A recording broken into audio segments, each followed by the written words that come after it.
Welcome to Academy Lunch and Learn.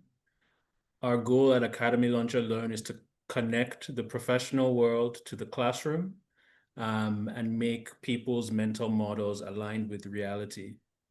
Today, we're joined by Victoria Chasi. Victoria Natsai Chasi is a Master of Public Administration graduate from Cornell University. As a tech founder and former United Nations advisor, her research bridges technology, international development, and social policy. She focuses on AI and AR infrastructure and ethics in low resource contexts, data partnerships for underrepresented languages, and scalable social policy on homelessness, tailored to public capacity in emerging economies. Thank you for joining us, Victoria. Thank you for having me. It's really an honor. Okay, thank you, everybody. I'd like to just invite you as we start to think about AI policy and practice. I'd like to invite everybody to engage. We're sort of flipping the script here. And at the end, I'll answer your questions. But to start, I have some questions for you, and that will help guide the conversation. The first question is AI new to Africa?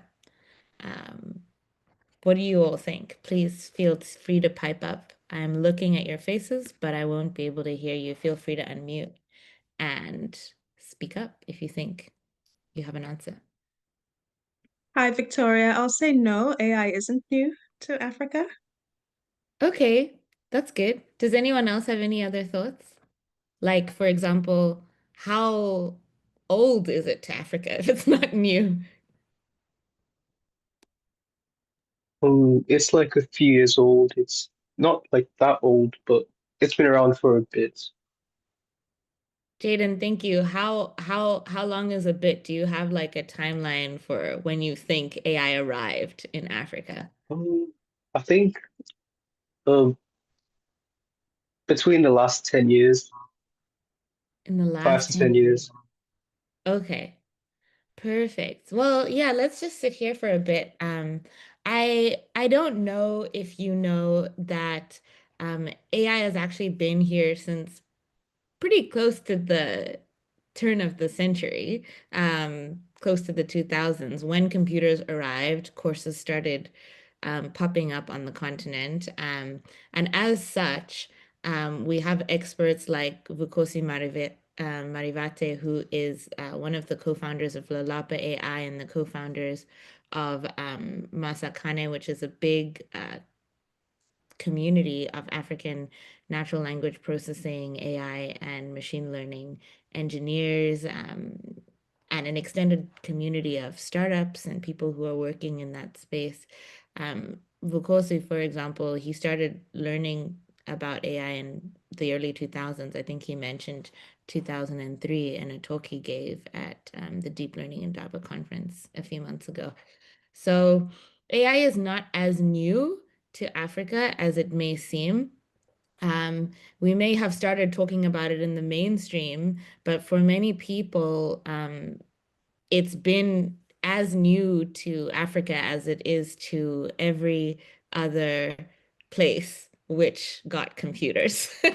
Um, once that happened, although I think people started thinking about AI as a concept, and it was still a sci-fi concept in the 60s of the previous century,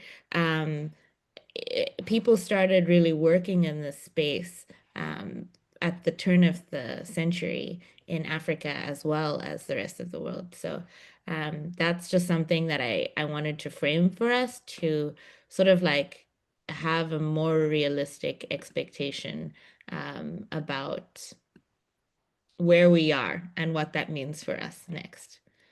So this is my second question is, does Africa have its own data centers? Do we know what data centers are? And if not, I can start there.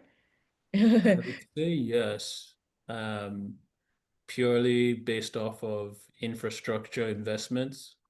I've seen a number of infrastructure managers invest in data centers in Nigeria. I believe there's one in Ikeja. And then Strive Masiyiwa. So Yes. there are data centers. There are, but actually, the one that you mentioned, that Strive Masiyiwa, the Zimbabwean telecoms billionaire, started, that one in Zimbabwe is still in the process of being done. Apparently, customs applies to the creation of data centers and getting GPUs and compute to the African continent as well. So they're in the process, I believe, of doing that. But they are doing that. So yeah, I think that is still in the process and it hasn't been finalized. However, Kenya also has data centers. And I just wanted to talk a little bit about what the importance of data centers are, like why they're so important for our future on the continent in the context of AI. So if you didn't know, in order for anyone to be able to run an AI model, they need storage.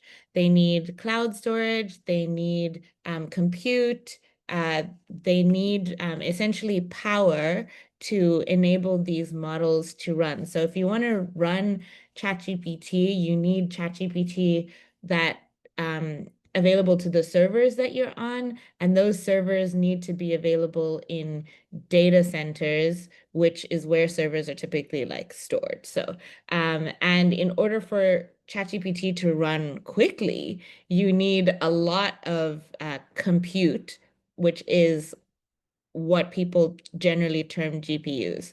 So the alternative to GPUs is CPUs, which is a sort of downgraded version of that. And that means that ChatGPT would run slowly. So if you're running on GPUs, then the response you would get when you use whatever chatbot is faster if you are running on GPUs as opposed to CPUs. So, Africa having its own data centers is quite important because the placement of where a server is also impacts the ability for the people who are using the chatbot to get a faster response. So if you have a server in Africa, then you'll get faster responses and it'll be cheaper as well. Whereas if your server is located in the US or located in Europe, then you have to wait for it to travel to you where you are in Africa in order to be able to get a faster response. So I just wanted to contextualize that. Was that clear for anyone? Was that not clear for anyone? Does anyone want to? So quickly, what does GPU mean? I know you said compute, but I'm assuming it's an acronym. It is. So it means a graphics processing unit, I think. And then the CPU would be a computer processing unit. So, you know how people talk about NVIDIA and them having chips and how DeepSeek was a whole drama with the US and it getting semi-shut down because they said in China, DeepSeek is a company that made its own equivalent to ChatGPT, but its big popularity gain was, oh, we can do this faster than GPT, but we use less chips, we use less compute.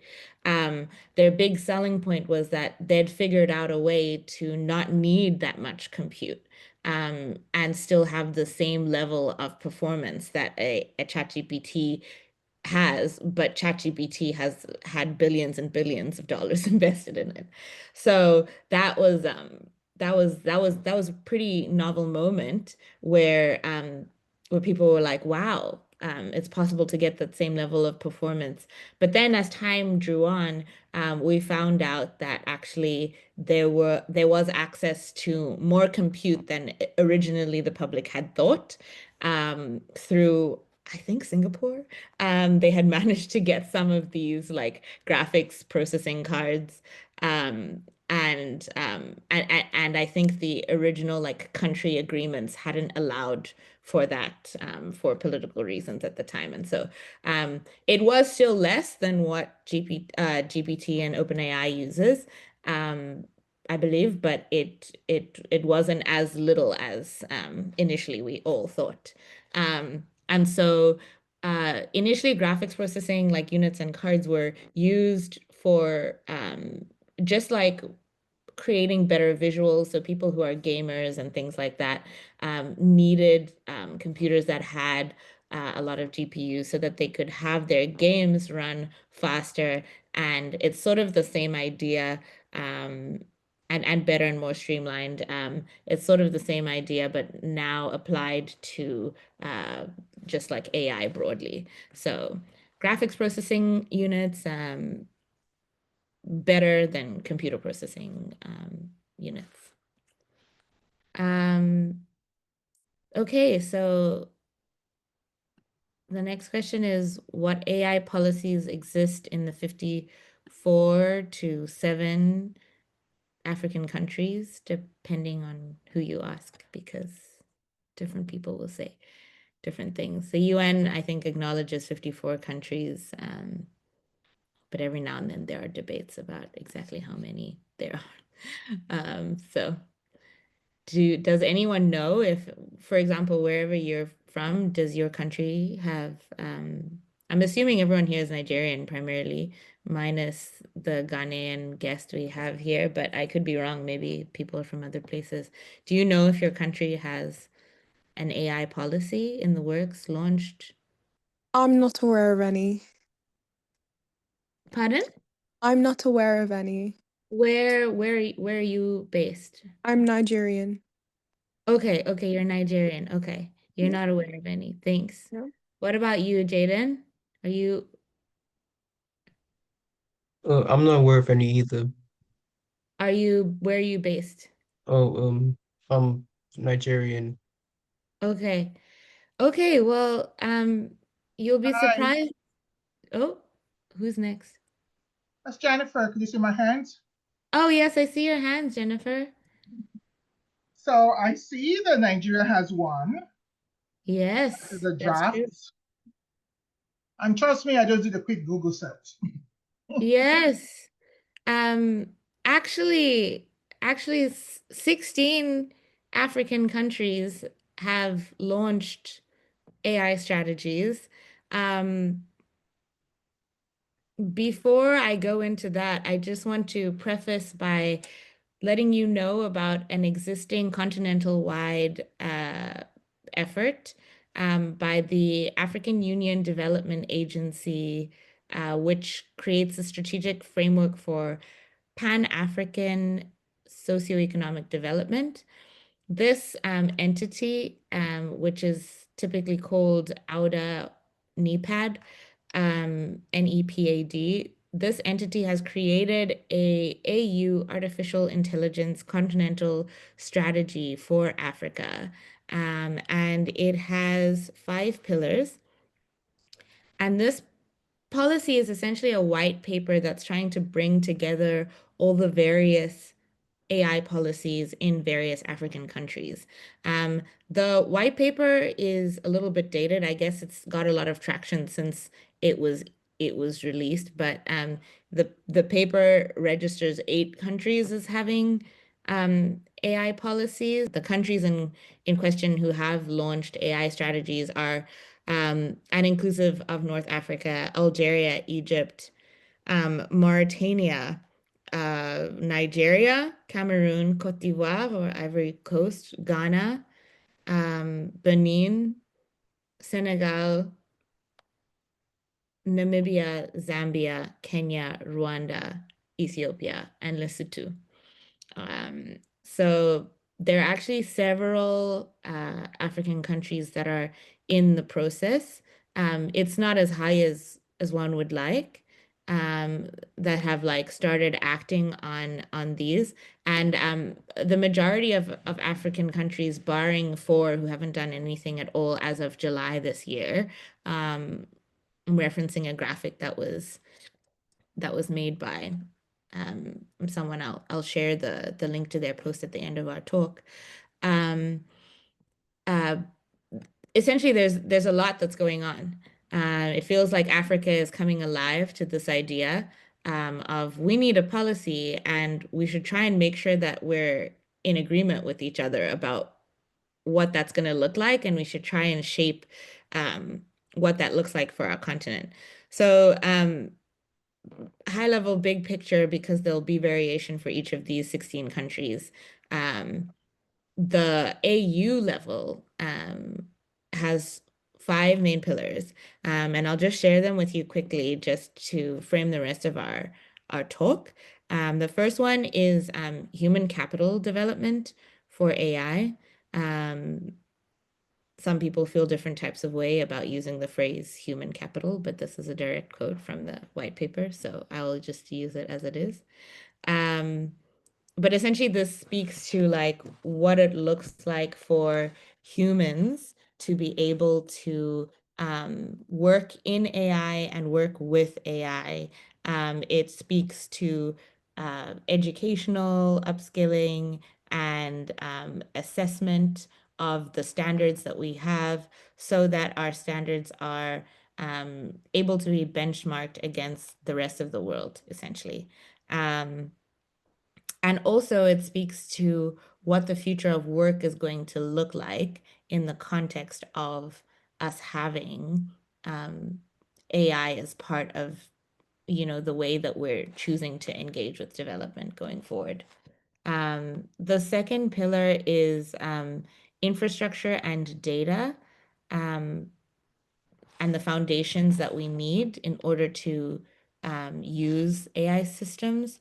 And so this looks like a little bit of something that we were talking about, which includes data centers as part of the infrastructure. It also includes data protection, data ethics, and data sovereignty, and what that might mean. It includes the need to have working internet for everyone. It means whether we're going to be getting satellites that are going to be helping us either get that internet, i.e. Starlink, or if you want to go the Google route, they have Google Moonshots, which actually doesn't need to be in space, but like sends internet connection from the ground, and is possibly better for the planet in that we don't have things heating up in the atmosphere so much. But yeah, that's kind of what the second pillar would entail: computes, internet architecture, satellites, and then human upskilling and the future of work. Pillar 3 is enabling environments for AI development and deployment. And so that includes access to data, effective governance, and integrating intellectual property, again, like across different jurisdictions, which is important if you're trying to be in the startup space, right? Because you want to own your idea and then be able to like convince investors about it. And so yeah, you need the bedrock pieces. You need the enabling environments for the development and deployment of AI. And the fourth one is AI economy, which is creating a value proposition for AI in Africa as opposed to the US, Europe, Saudi Arabia, like Dubai, like why Africa? Like why would it need to be Africa? And what's unique about what AI in Africa looks like as opposed to anywhere else in the world?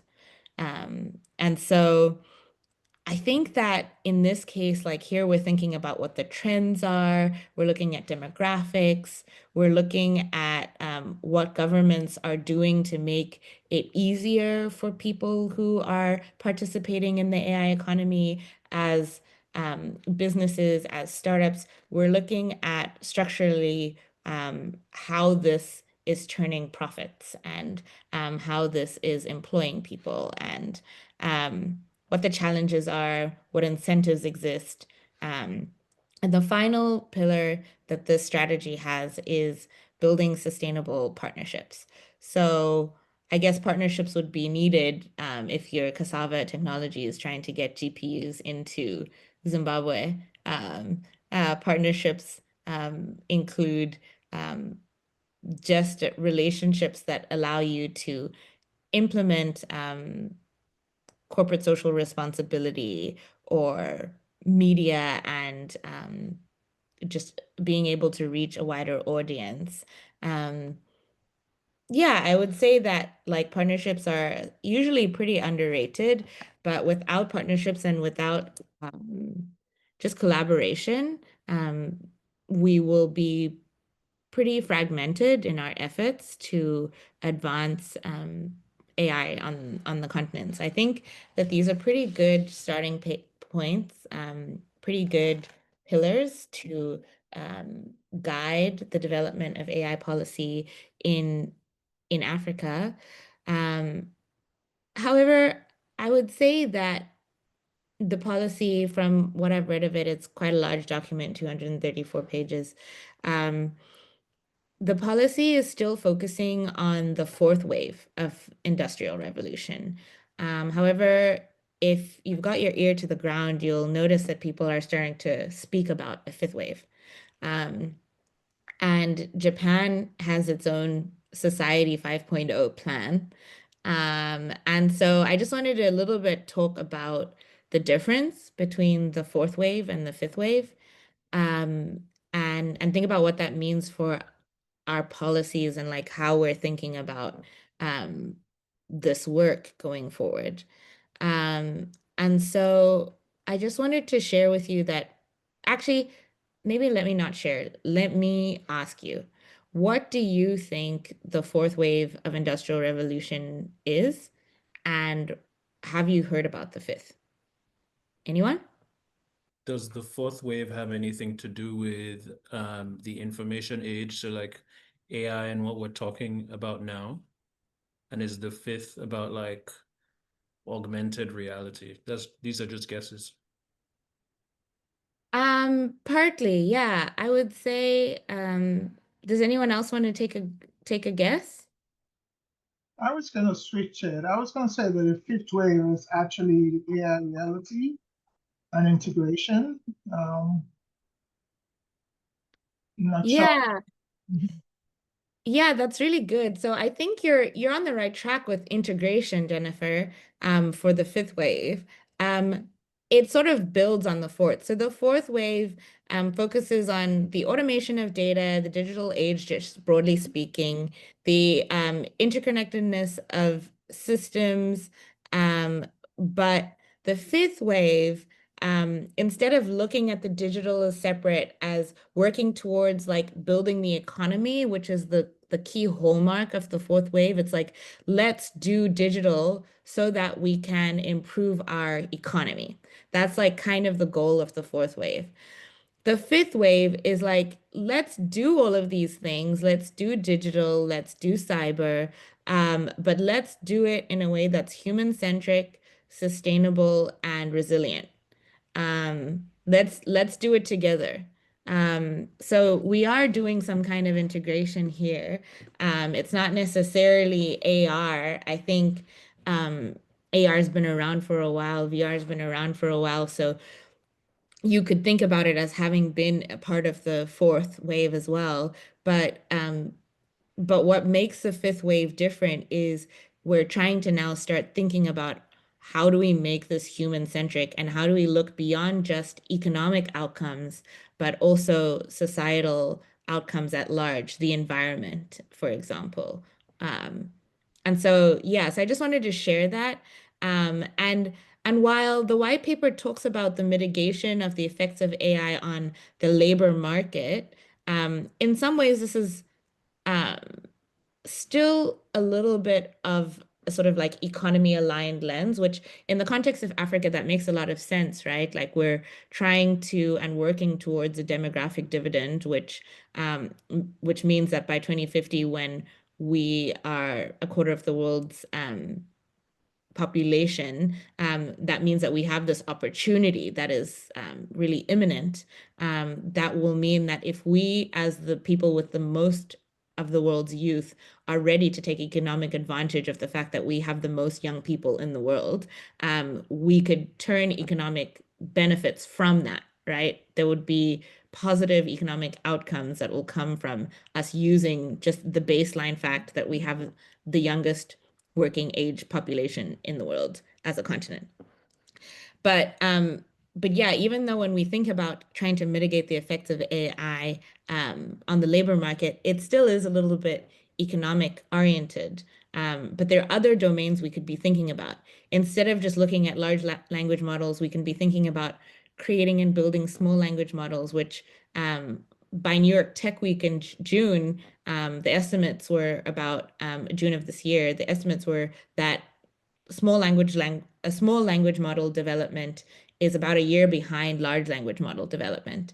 Small language models can be as effective as large language models, but they take less resources.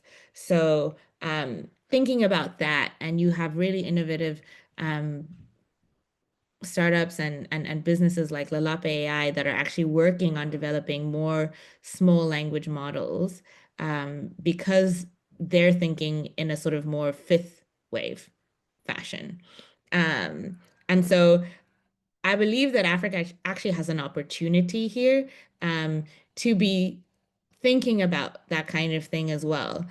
Because as much as like LLMs and large language models are sort of like the sound bites you'll hear in the mainstream, there's sort of skills that you can go and get that are even more helpful. So thinking about building small language models might be a more forward-looking use of your time than just LLMs. Thinking about automatic speech recognition or ASR models might be a really unique thing. Thinking about NLP as opposed to just AI and machine learning might be a more interesting way of using your time if you're entering the space. And so one point of pause I have is that the policy actually says to work on building basic and intermediate digital skills, but it also says that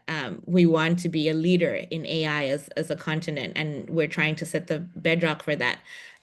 At this moment, I'm unable to see, and maybe somebody else who's more educated or informed can let me know. I think we could aim higher. If we're trying to just get basic and intermediate digital skills, but we're expecting to be a leader in AI, I sort of question that. And so that's a little bit of an inconsistency personally that I see in the policy. I think if we aim higher, and if we add more nuance to what we're trying to achieve, then we might see that leadership quality start to arise. And we have a perfect opportunity in this next 25 years to make sure that the skills that we have are actually probably beyond basic and intermediate, and that the problems that we're solving are close both to what we need on the continent because of just our masses, and also what the world needs as they begin to engage more closely with the continent at large, with all the economic opportunity that will present. Does anyone have any questions? I spoke for quite a while there. It's going to be your turn now. There's a question in the chat box. If you just, so does the fifth wave address concerns on ethics and leadership-driven policy? Yes, I would say that's a great segue to this next question, which is what about African data governance? And I just kind of wanted to hear from you all. What do you know that is happening about data governance, about ethics?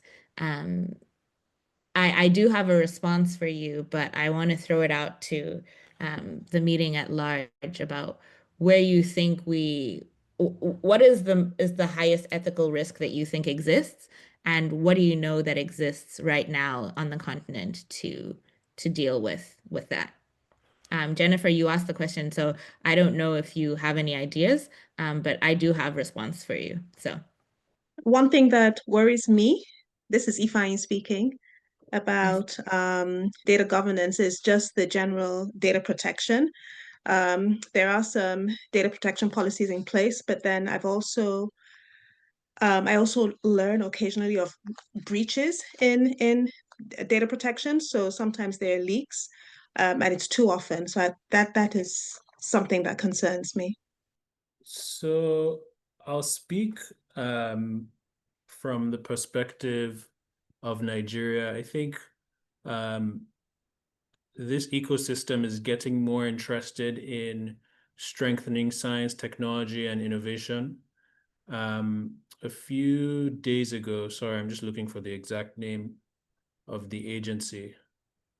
So a few days ago, I was at NOTAP, which is a government agency focused on creating a vibrant innovation and R&D commercialization program.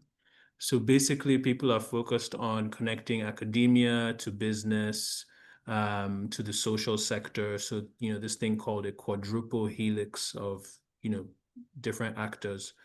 But I think the conversation now, from what I'm hearing, is focused on intellectual property, so laws that protect people's ideas in, the entrepreneurial ecosystem, patenting ideas, so patenting your business model as well, and being sure that, say, I'm a young Nigerian entrepreneur, I don't go to the US or Canada, and then some academics are like, we're going to tweak this, this thing a little bit and create a new patent outside Nigeria, right? So like dealing with situations like that. And then I think the last is commercialization. And that commercialization bit speaks to, receiving validation for what you're making, right? So are you creating with the ecosystem in mind? And are you making sure you're not just collecting investments to create experiments that are not necessarily going to be used?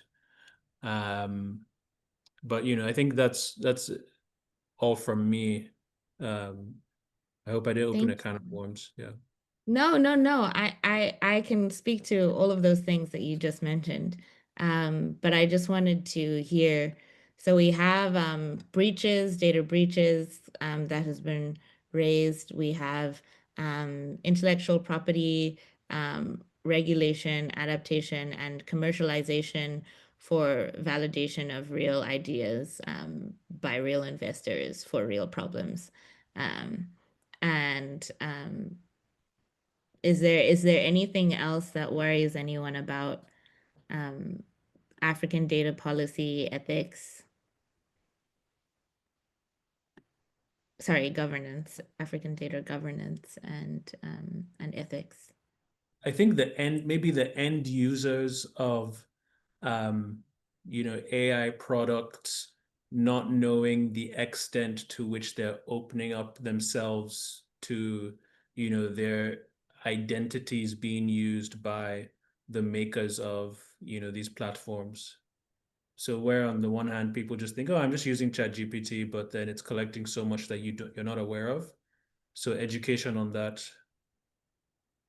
Yeah, so I think that these are all really good things to be aware of and concerned about and talking about, actually. I think that we need to be talking about these things in the mainstream.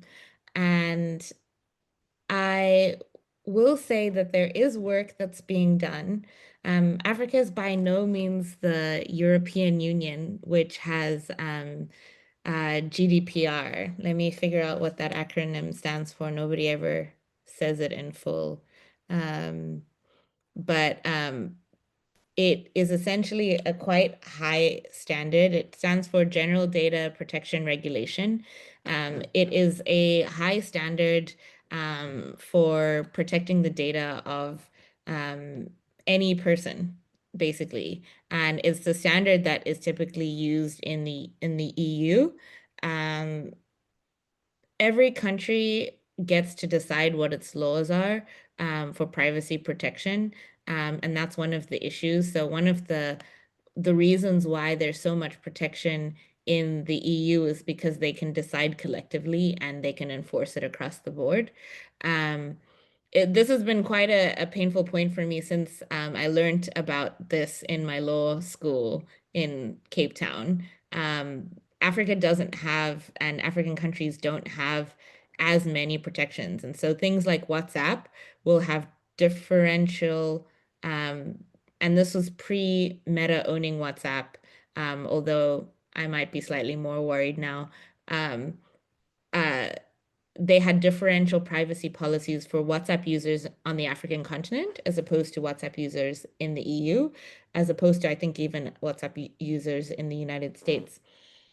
One recent experience that I had, and this is post Meta now owning WhatsApp, is that despite me only using a certain name on Instagram and using my South African phone number for WhatsApp, and being in America, um, one morning I was in a group chat and I saw someone had responded to my message, but the name there was not the name I had in WhatsApp, but it was the name that I had in Instagram, which is also owned by Meta now.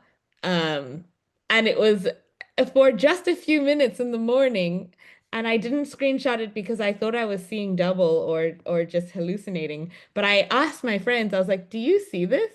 Do you see that my Instagram name is here?" That is the only place on the internet I use that name, and it doesn't make sense to me. I mean, it does make sense to me. And I can foresee how this happened, but the level of like granularity of data they would have to have about me to be like, oh, like they collected geographic metadata and they were like, she uses WhatsApp here. She uses occasionally she uses like Instagram here. This must be the same person. Also, she has connected this her business Facebook account to her Instagram. And she's also connected her business Facebook account to be able to switch. So they have Facebook data point, they have Instagram data point, and they have the metadata from where I use my WhatsApp number. So even though my WhatsApp number is nowhere to be seen on Instagram, they figured out that this was me. And because I use Instagram a lot, perhaps that data is more valuable to them because it tells them about my preferences, my likes, my dislikes. They can see how long I looked at certain posts. And they can make conclusions about how to best, draw me in, have the right kind of ads sent to me, etc. And so I think these kinds of things are good things to think about. And I think that we should be aware. Some people are aware to the point that they disengage and are like, well, they know everything anyway, it doesn't matter. But I think that at least in Africa's case, we would do right by our people, by our nations, by our communities, by trying to start thinking about like, what does privacy look like? And what does it look like to give people a little bit more informed consent? Yes, Fari, you wanted to say something? Your hand is raised. No, yeah, I was just queuing. I was just joining a queue before I asked my question. But Oh, okay. Oh, yeah, yeah. So no, that's all I wanted to say. So I think those concerns are valid. And just to comment on IP quickly, intellectual property is also territorial. And so I just have a couple of examples I wanted to share with you. Lacuna Fund is an example of some of the things that you raised, for it. The the Lakina Fund was essentially a fund that was created to help African people create data sets for African languages, I think primarily, but just create data sets. One of the things that was spoken of at the Deep Learning and Java conference this year is that they realized there was a problem because these data sets were made open source, but big companies in like Silicon Valley, et cetera, were finding this data, and then the people who created the data sets weren't getting compensated. They weren't getting even attributed, like to say that this is their data. And so this work that local communities had put in was essentially just being taken for not much. And this is a big issue, and this is one of the reasons why we need African data governance, because if we don't think proactively in not just about the structure of like what are our privacy policies, but also just what is it costing us, then we may miss some opportunities. So Lakina Fund has been scaled down and sort of reshaped, and I think that process is ongoing. And consequently, we've seen the rise of certain things like the ISETU framework and Noodle, which are licenses that are now being created, which require non-African companies to pay license fees that get reinvested in the collection of more African data, but reinvested in those communities. I think practically speaking, this needs to be fleshed out more. It speaks to co-ownership of data. It speaks to agency. It speaks to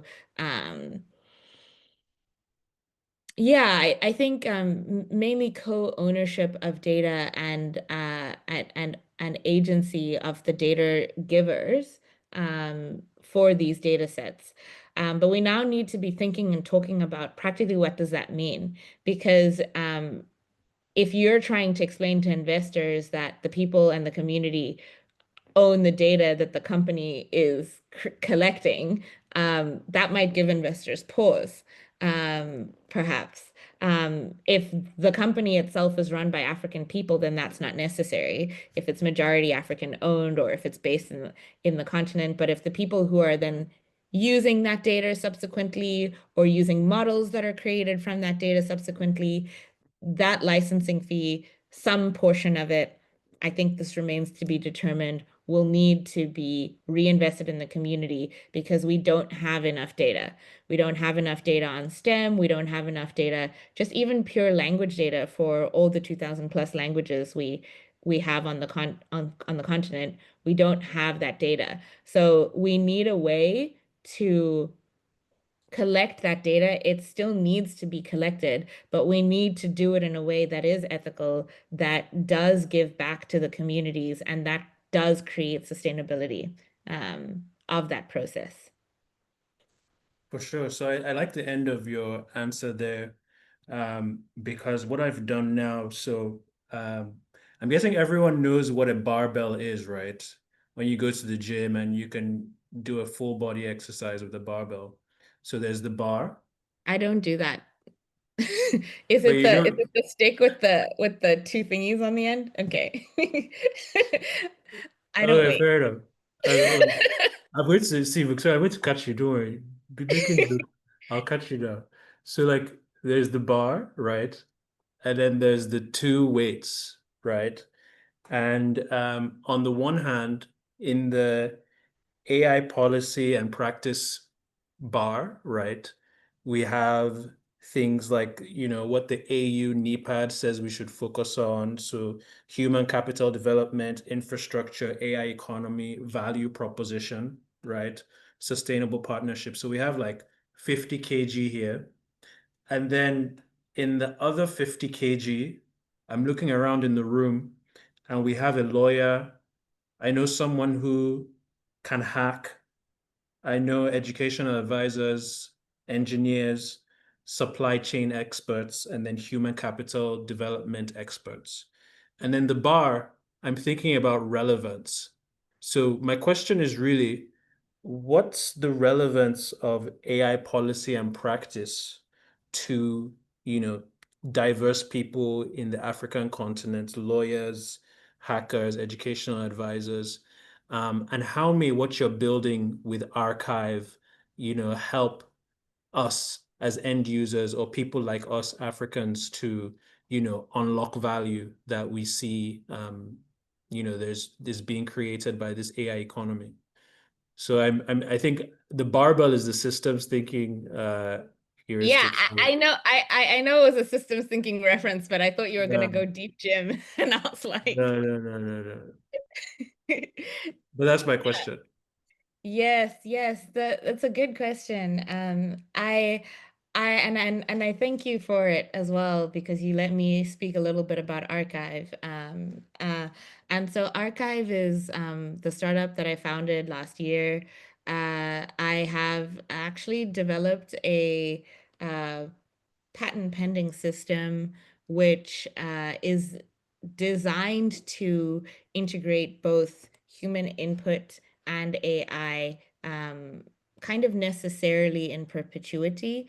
Um, and so in a way, it actually like brings the best of all the worlds together of the fourth and the fifth wave in that we're using digital systems, but we're thinking about the human-centered approach. We're thinking about how this integrates with community sustainability.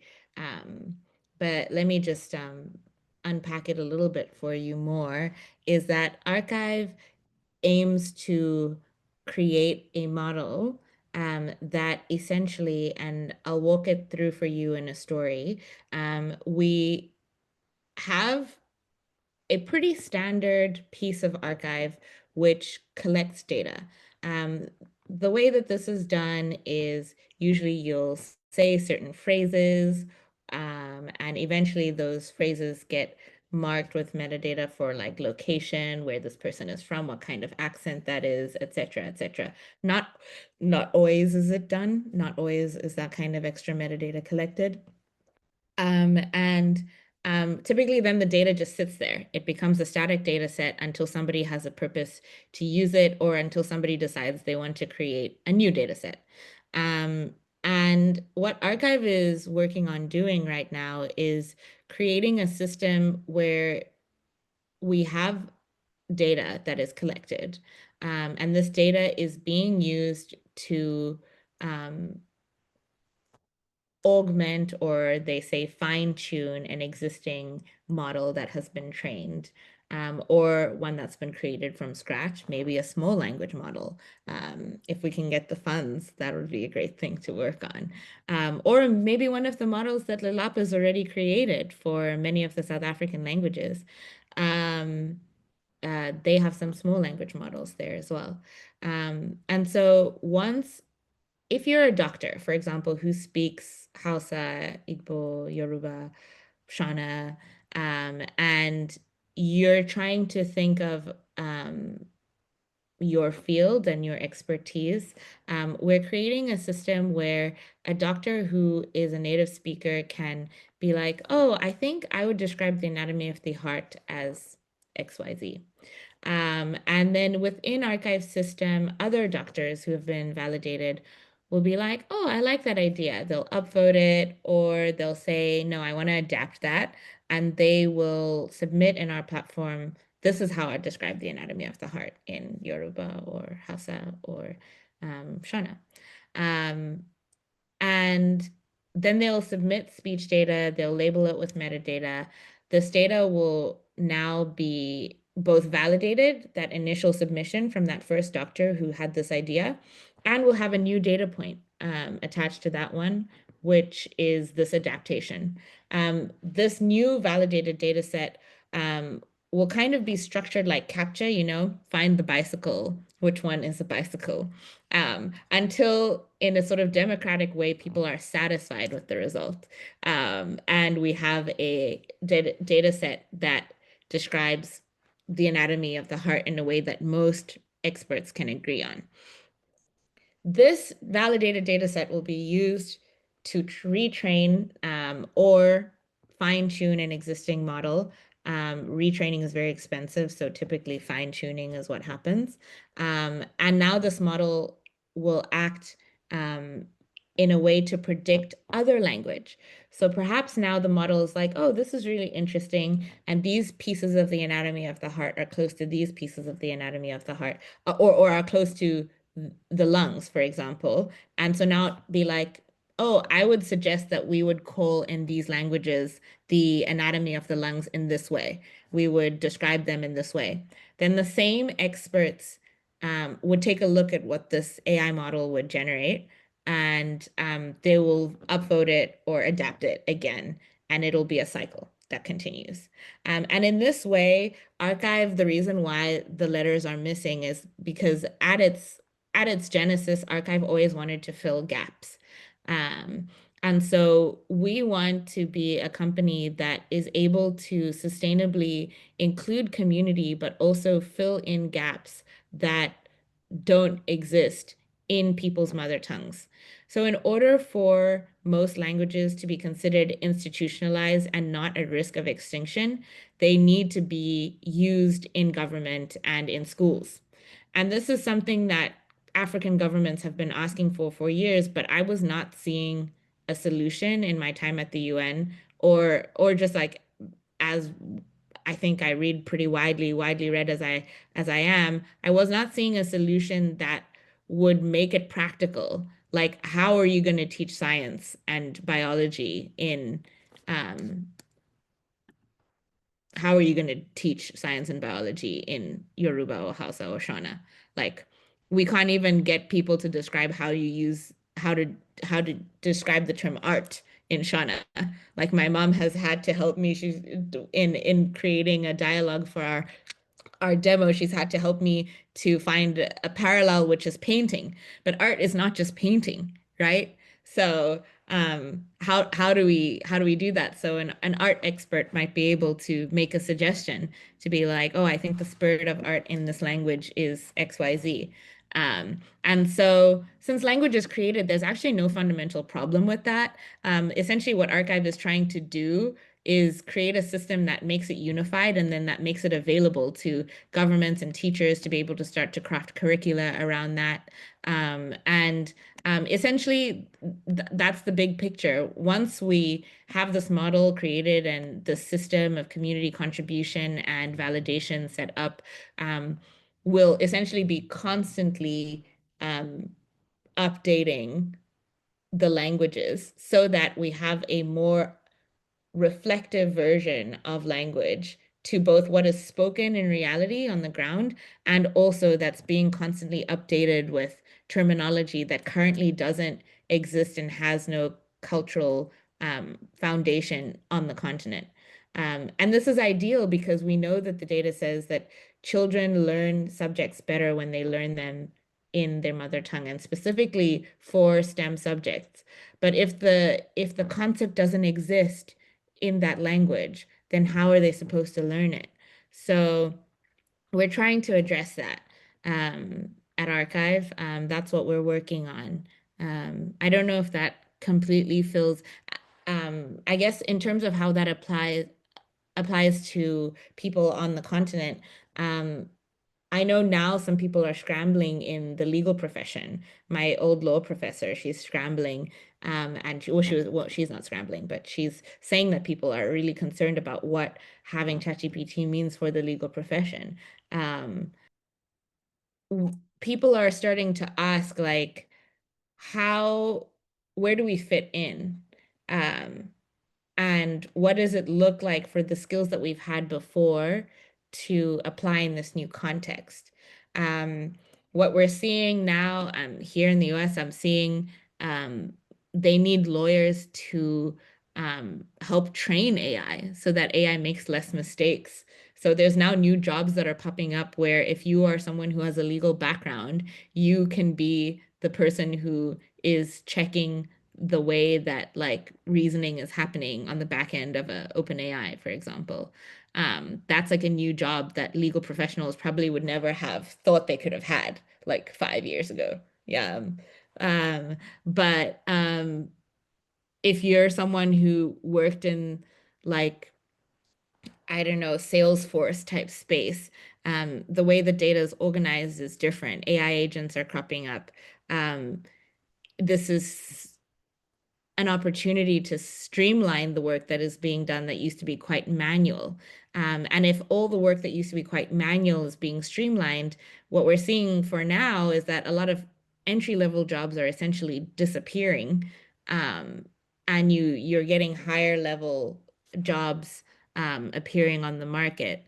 But that's quite tricky because I mean, even entry level is at Google or something is considered a little bit of a myth because they expect you to arrive in an entry level job pre-trained at another firm and able to do the work, or at the very least have done an internship with them or something like that. And so I don't know if this captures the spirit of what you were asking about application to just various industries in reality and in Africa, but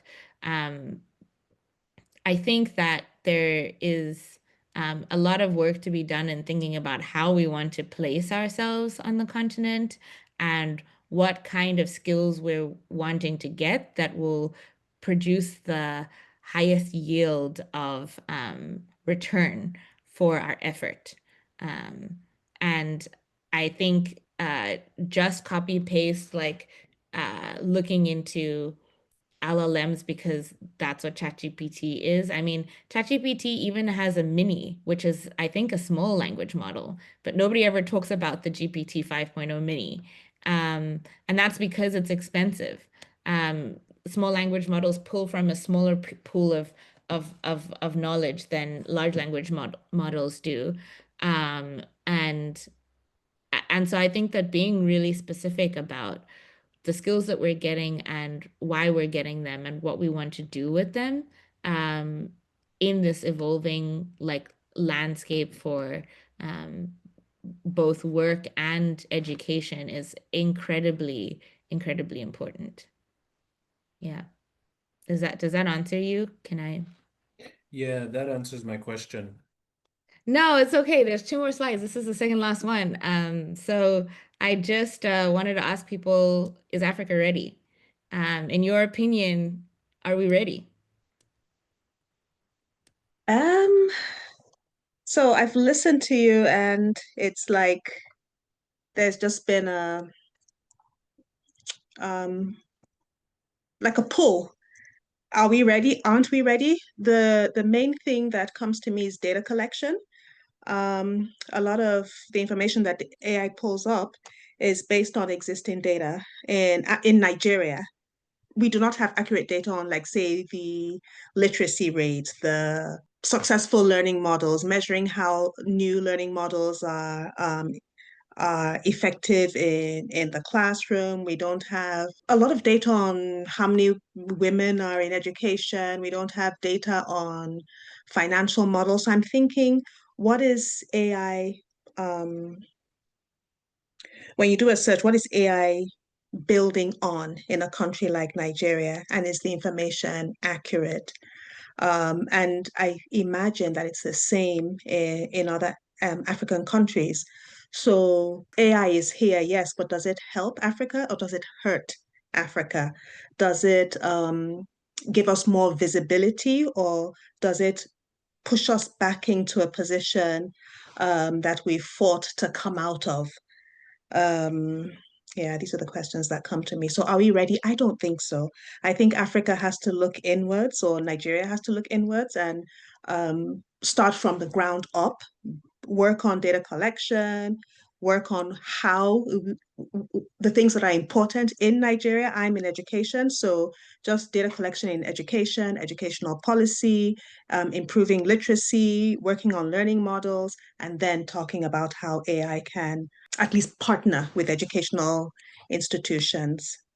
I love that and I have some thoughts, but I want to ask anyone else to share their response to this question. I think more people need to be trained and educated on AI because I agree with Ifai that the information online or the information that AI has been fed with is not really up to date or like correct in some ways. So that's what I think. Yeah. Thank you. Anybody else? I think people in general should be aware of like, rules when publishing AI generated things online. Like, because you could impersonate someone, for example, or you could like steal someone else's work by having an AI generate something too similar to it and make it your own.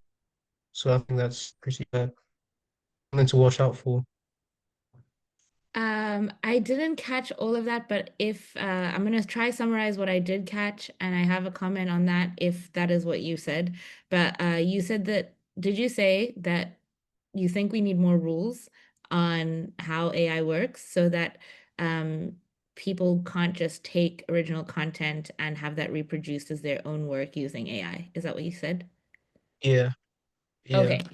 Okay. In which case, yeah, I'll, I think start with you and then sort of reverse back, unless, Farah, you wanted to say something. Okay. So, yes, I agree. I agree that people need more education on AI, but I actually think that that's like a baseline. And I think that that's everybody's like, I think it's everybody's responsibility to learn.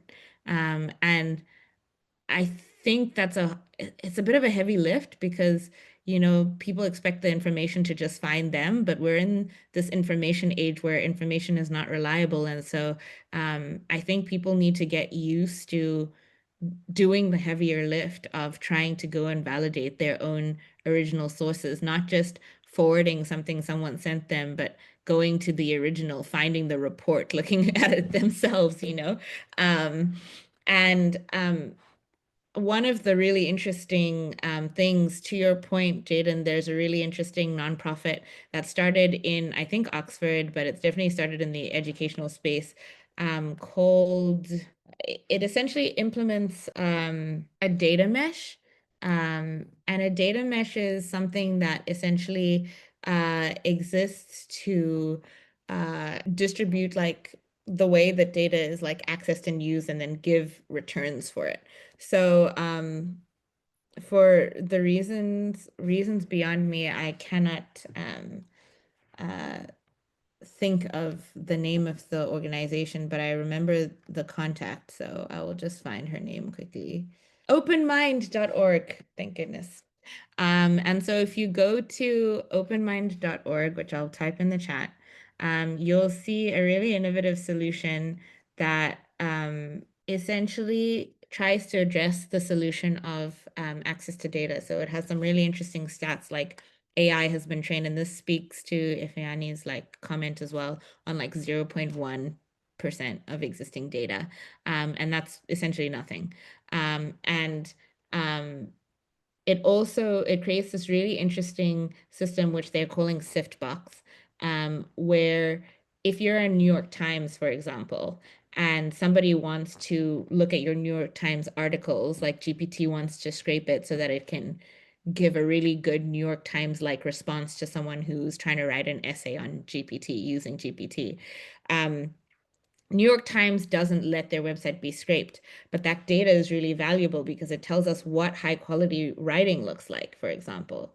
And we want to be able to like know. And on the business side of things, New York Times wants to know how many times is this certain article by this certain writer being called upon. And with our memberships, New York Times would be able to, get you to convert to a paid plan to be able to read their papers, right? But with like this open sort of like scraping environment that like the AI space has created, if they just leave their website open for scraping, then they lose sight of how many times a certain article has been queried, and the ability to monetize that.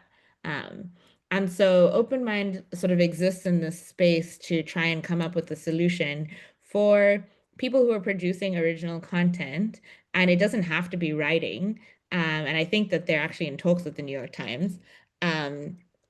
So so that you can the New York Times decides which of its data it's going to make available to the other end, the AI scraper or company that needs this data. And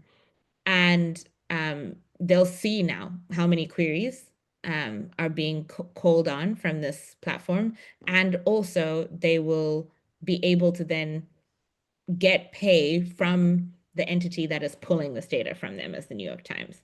And so this is a solution that's been come up with in order to just like try and fill this specific gap.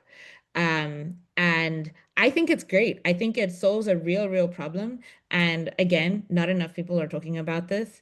And if there are solutions that could use this technology, then please do share. I have the contact for the like chief engineer. Please do share it. It's something that they're looking for perfect use cases for different things to like pilot and things like that. So they also gave a talk at Tech Week this year. And quite frankly, it was the highlight of my Tech Week because I was like, this is brilliant. Yeah, I would say that moving on to the data collection in general and the looking internally, I would say we don't have time for that. Personally, I think we don't have time for us to like get our ducks in a row internally. I think that we need to just be innovating as much as possible, and as well as possible and as excellently as possible. I think the private sector will have to lead the charge because the public sector doesn't have capacity. I envision Archive, for example, as something that will eventually be a perfect vehicle for private-public partnership because and that's why I shifted to creating a company very specifically and not a nonprofit. And because there's a way in which the private sector can move faster and more excellently than a big organization can. It's the same reason why the technology that was actually somewhere in Google's files was improved and worked upon by OpenAI. It was a Google idea, but because Google's now gigantic, they couldn't move fast enough to get an OpenAI out into the world. And I think the same sort of structure and problem exists in the private and the public space. And so if we wait for our governments to get better at data collection, South Africa is still relying on census data from 2011. Like that's that I don't know when that's going to get fixed. And I don't think we can just sit around and wait. But it's also not good enough for us to be all doing these like little fragmented data set things that then just sit and we hope that they'll be found by someone and put to good use. And so that's why initiatives like Landfrica, which is spelled like this, I'll put it in the chat again, is really cool because they're trying to coalesce existing African data and data sets into their platform. And so here at least you can go there and you can be like, okay, this is what exists so far from those who are aware of the AI sort of like data collection landscape on the continent. It doesn't go so far as granular or as granular as like a census would be or a community survey as we have here in the US. But in terms of like stuff that's being produced in African languages and for African languages and for African contexts, it's helpful. And so yeah, I think if I were to answer, is Africa ready? I would say no, but we must be. We must be. We must be ASAP. Because within a generation, we have a demographic dividend we could take advantage of that would help us economically, but that will also help the world.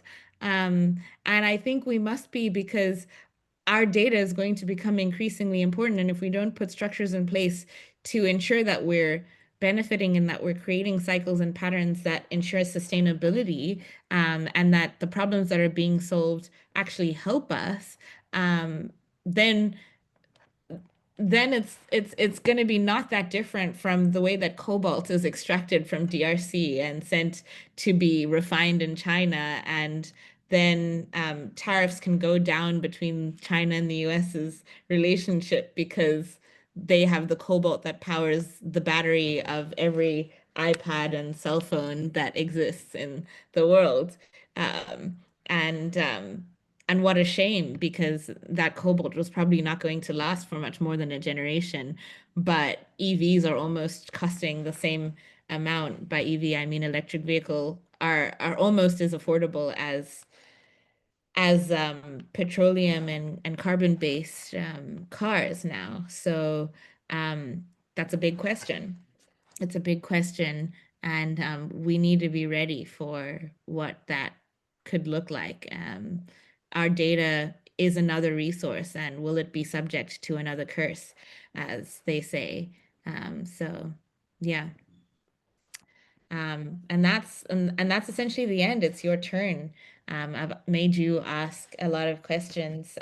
Is there anything I can help um, or answer or elucidate?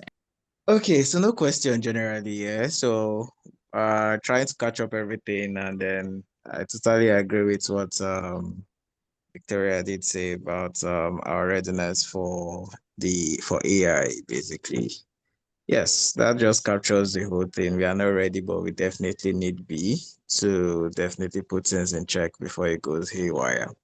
So yes, it's a good one. Thank you for the thoughts and for sharing, for giving us the opportunity to uh be here and then learn the fifth wave generally. Yeah. Thank you very much. Good one. Thank you. Thank you. Whilst I have you all here, can I make a cheeky request? Yes. If you guys have any songs that you love in whatever language you speak, may I ask you to please share them with me, because we are adding to our prototype a language learning piece, which is derived from music videos. So we want people to share the music videos that they love, and then people will practice pronunciation and translation using the lyrics from music videos. So I'm looking for people who care about languages and AI and things to just make some song suggestions in some of the languages. So I just put that in the chat as well. Thank you.